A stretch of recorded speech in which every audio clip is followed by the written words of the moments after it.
At the height of the 2016 election, researchers released a report warning about a strange propaganda technique. Another day, another lie, another conspiracy theory, another falsehood. They called it the fire hose of falsehood, when a propagandist bombards people with more lies than they can possibly keep up with. Why all these lies? Why is it lie after lie after lie? According to the report, these lies don't have to be believable. It wasn't just a lie, it was such a bad, obvious lie. Researchers found that even obvious lies had the potential to be highly effective at shaping public opinion. I mean, he just says things, and then they are the truth in the world of the Donald. The thing is, that report wasn't about Trump. It didn't even mention him. It was about Russian propaganda. And it raised an interesting question. How could a powerful leader benefit from telling obvious lies? You've signed more bills than any president ever. The president just simply lies for no reason. I was against the war in Iraq. Why lie about something that you don't have to lie about? You have people registered in 2 states. They vote twice. Why does he keep repeating it if it's obviously not true? We're gonna get to Trump in a minute. Hell yeah. But before that, we have to talk to Christopher Paul. I'm a senior social scientist at the RAND Corporation. He co-wrote the report on Russian fire hosing, and he described it as having 4 key characteristics. Russian propaganda is high volume and multi-channel. It's rapid, continuous, and repetitive. It makes no commitment to objective reality, and it makes no commitment to consistency. Ooh, sounds like Trump. Can you give me a second? I'm building a narrative here. The first 2 characteristics are pretty standard for propaganda. Research shows that if we hear a lie from multiple sources, we think of it as more credible. The same is true for lies we hear repeatedly. The more familiar we are with a lie, the more likely we are to think of it as true. But the last 2 characteristics, no commitment to objective reality or consistency, that's surprising. They don't care that much about the truth. Much of their propaganda is either completely false or has a kernel of truth. Maybe the most jarring example of this was in 2014, when the world watched as Russian troops entered Ukraine. There were a bunch of Russian soldiers wearing uniforms without insignia, and those were dubbed Little Green Men. This was a huge deal. Russia was essentially invading a country they had said they were not going to invade. But when Putin was asked about it, were these Russian soldiers? No. These were local self-defense forces. Putin vehemently denied, no, the Little Green Men are not Russian soldiers. It wasn't just that Putin was lying. He was lying about something so obvious. There was footage of the soldiers airing on TV. Russian troops spreading out throughout the strategic Crimean Peninsula. And then, a few weeks later, he just said the opposite. Of course, we had our servicemen.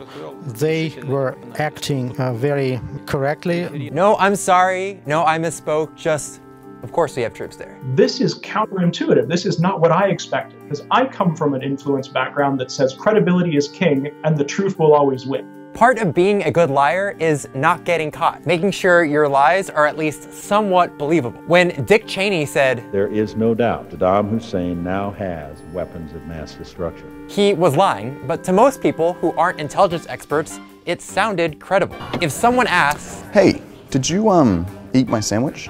you'd say, "Nope, I brought my lunch from home." You wouldn't say, "You never had a sandwich." But when it comes to fire hosing, believability doesn't really matter. I think being willing to not be seen as credible is okay with the Russians. We'll come back to this, but right now it's Trump time. Since the election, people have pointed out that Trump uses fire hosing too. I really had no view that this would be anything that anyone would think about applying to American politics. That's not what I'm about. I am concerned with foreign intervention in our political processes. Okay, fine. Donovan, bring in the second interview, please. Thank you. You know, I think it can be deceptive just how different they look. But despite the different styles, I think they do the exact same thing.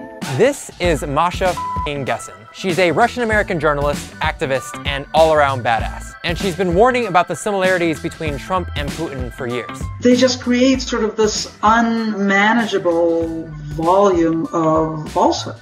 Gessen argues that fire hosing, telling and retelling obvious lies, isn't about persuasion.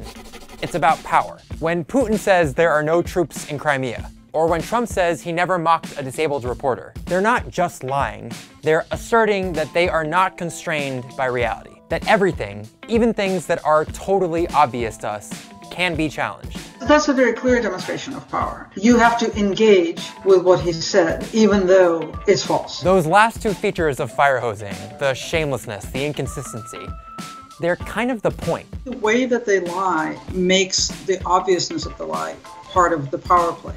Yes, I know that you know that what I'm saying is absurd. And I assert my right to say whatever I want whenever I want to. He keeps urinating on the sidewalk and we have to keep wiping it up. Not the sidewalk, the living room rug. Yeah, on the rug. What are you cheering for right now? Our knee-jerk reaction to lies like this is to fact-check them. Fact checkers are having a field day with this one. President Obama did not found ISIS. He was not wiretapped. There was no warrant out. It is not the biggest tax cut in U.S. history, as the fact checkers have noted. But if the goal of fire hosing is to assert power, fact-checking misses the point. There's nothing quite so humiliating and disempowering as trying to prove the truth. Think of a schoolyard bully who says, "Why are you hitting yourself?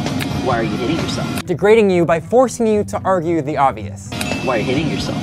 Why are you hitting yourself?" Yeah, you would know about being bullied. I sure would, thank you. And I think that's kind of what it feels like when we fact-check Trump. It's sullying. You feel like you've engaged with something that actually shouldn't be a part of the public sphere. Fire hosing turns even the most obvious of facts into a messy, mind-numbing political fight. Every time he gets fact-checked, Trump lashes out. They just don't want to report the truth. Sarah Sanders blames the media. If anything has been inflamed, it's the dishonesty that often takes place by the news media. And something that should not have even been up for debate starts to look like just another screaming match where no one really seems credible. Donald Trump lies, and he lies compulsively. And if anybody wants to sit on here, I've got to move on. So this very simple human assumption that you can know what's true, that assumption is taken away from you. You have to work for the truth.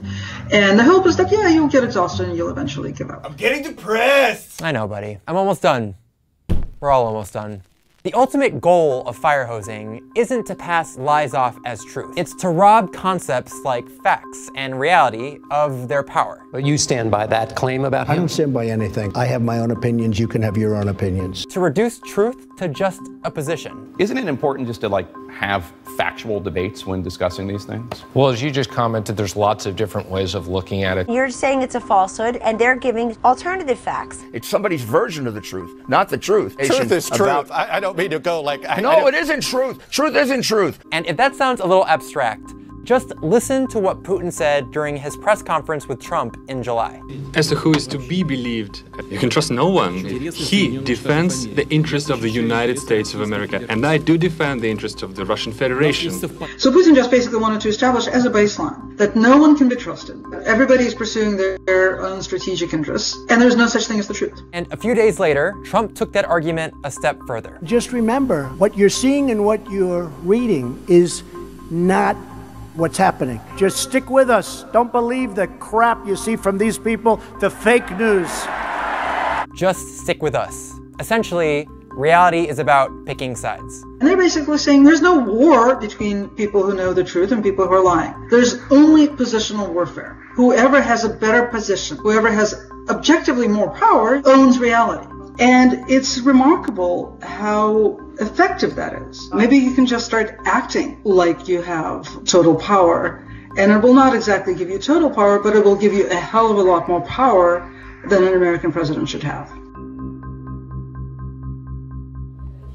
You never had a sandwich? You never had a... Come on, man. You're killing me. Don't look at him if you don't have to. You're right, I won't look. You never had a sandwich. We have to unmic him. All right. You're off the set.